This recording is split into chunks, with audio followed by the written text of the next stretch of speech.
Otra cuestión a tener en cuenta a la hora de revisar un texto es la fluidez, ¿sí? Es decir, que logremos que el texto se construya de manera tal que a medida que el lector avanza, fluidamente puede ir abordando cada una de las ideas que se plantean, retomando las ideas anteriores y avanzando hacia información nueva. Tiene que ver con, en principio, algo que ya mencionamos respecto de que el texto como un todo esté pensado en su organización interna, que esa organización luego se vea reflejada en un conjunto de párrafos, que cada uno de los párrafos esté compuesto por un conjunto de oraciones, cada oración desarrolla una idea preferentemente, y la organización interna del párrafo, como dijimos, idealmente debería comenzar con una oración temática. Otra cuestión que también ya mencionamos tiene que ver con el uso de marcadores u organizadores del discurso, como por una parte, por otra parte, para comenzar, para finalizar, en primer lugar, en segundo lugar, finalmente. Y los conectores, que lo que hacen es no organizar el texto, sino marcar las relaciones que se establecen entre las partes de ese texto, como por ejemplo las relaciones lógicas de causalidad, ¿sí?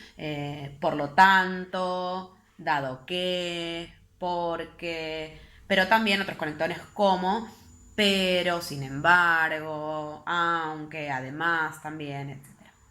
Bueno, estas palabritas clave, estos conectores, lo que hacen es ir indicándole al lector cómo debe interpretar la relación entre dos o más oraciones al interior del texto, porque no es lo mismo si yo planteo dos ideas sueltas que si las planteo como una causa y otra consecuencia de la otra.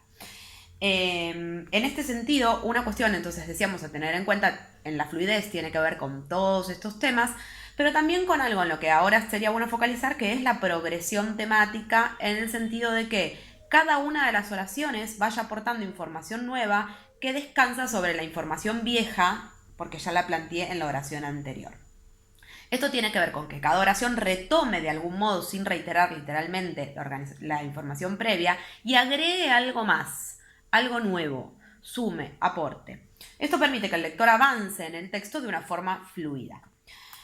Por ejemplo, acá tengo un ejemplo de un parrafito, voy a leer solo algo, una parte para que no sea demasiado engorroso, después también lo copio, pero me voy a ir deteniendo también para mostrar cómo cada nueva oración va retomando la oración previa y en particular la información dada en las oraciones, en la oración o las oraciones previas.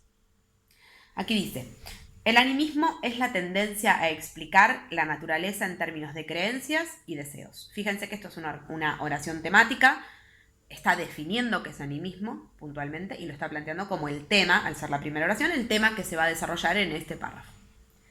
Esos conceptos, las creencias y los deseos, forman parte de un sistema conceptual que nos sirve para predecir, comprender, interpretar, explicar la conducta propia y ajena.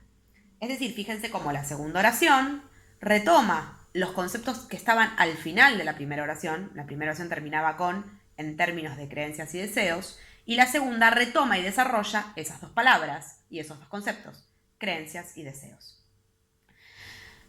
Y dice algo nuevo sobre las creencias y los deseos, que es que nos permiten predecir, comprender, interpretar y explicar las conductas. Si no fuéramos capaces de atribuir creencias y deseos a nuestros semejantes, la conducta de estos nos sería incomprensible. Es decir, está mostrando en este caso la importancia de realizar esto mismo que está desarrollando. Atribuir deseos, atribuir creencias, nos permite hacer algo puntual. Sería como un libro escrito en un idioma extraño. Desarrolla en una oración más la consecuencia de la oración previa. Si no le atribuyéramos creencias y deseos a los otros, no los podríamos interpretar. Por lo tanto, serían como un libro escrito en un idioma extranjero. Fíjense cómo cada oración es muy pequeña y en cada una de ellas se retoma algo de lo dicho en la oración previa. Toda nuestra vida de relación se basa en supuestos tales como que los demás, como nosotros mismos, tienen representaciones e intenciones, creencias, recuerdos, percepciones. Los humanos no solo tenemos una mente, sino que sabemos que los otros humanos la tienen. Es decir, fíjense cómo a partir de acá, entonces, puede introducir el concepto de mente, ¿sí? Como la atribución de estados mentales a los otros. sistemas de ideas, sistemas de creencias. Constantemente leemos la mente de los otros. Esto conecta directamente con las oraciones previas de los otros serían como un libro escrito en lengua extranjera si no pudiéramos atribuirles estados mentales. Los humanos vemos el mundo como una mirada mental. Fíjense que en este párrafo, leído en voz alta es menos claro que si uno puede seguir con los ojos la lectura. Lo que está haciendo el autor es partir de información muy precisa, ¿sí? Que es la animización. Y luego, a partir de ahí, cada oración introduce un concepto nuevo y la siguiente lo retoma y lo desarrolla, lo retoma y lo desarrolla, lo retoma y lo desarrolla. Ese desarrollo incluso podría haber sido enriquecido en este caso si el autor hubiera agregado algunos conectores.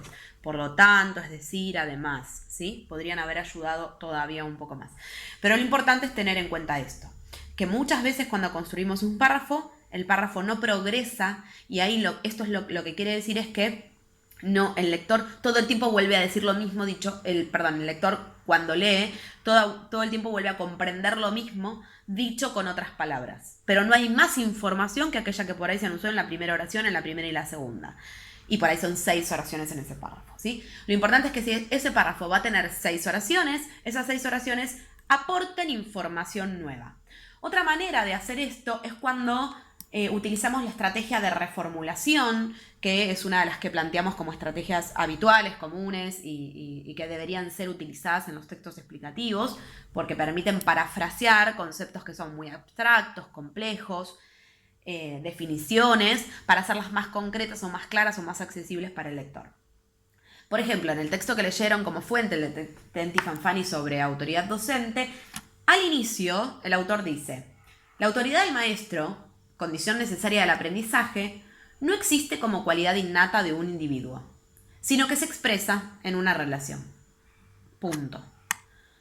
Para decirlo con otras palabras, se trata de una construcción permanente en la que intervienen los dos términos del vínculo, el docente y sus alumnos, y que varía según los contextos y las épocas.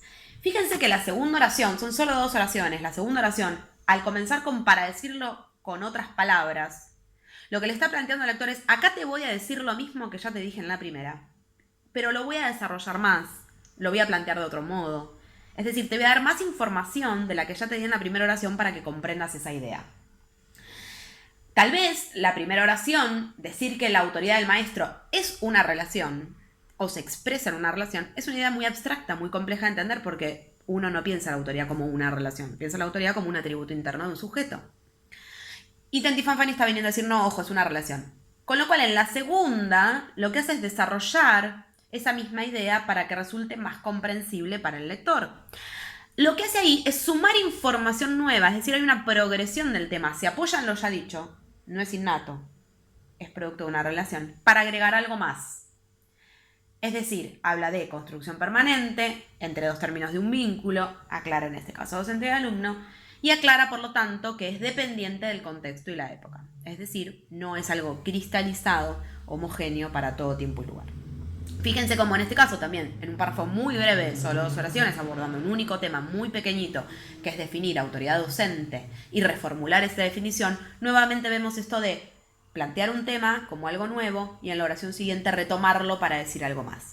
Idealmente, en los párrafos de un texto, uno tiene que ir haciendo constantemente este movimiento de ir planteando, en primera instancia, información nueva y luego retomarla como información dada en la siguiente oración y aportar algo más. Y en la siguiente entonces ya tengo más información como dada y puedo seguir sumando algo más. Es decir, hay una tarea acumulativa. No vamos a desarrollar acá los distintos modos de organización de esa progresión temática, porque sería muy largo y no sé si viene al caso, pero sí es importante tener en cuenta este criterio como principio general.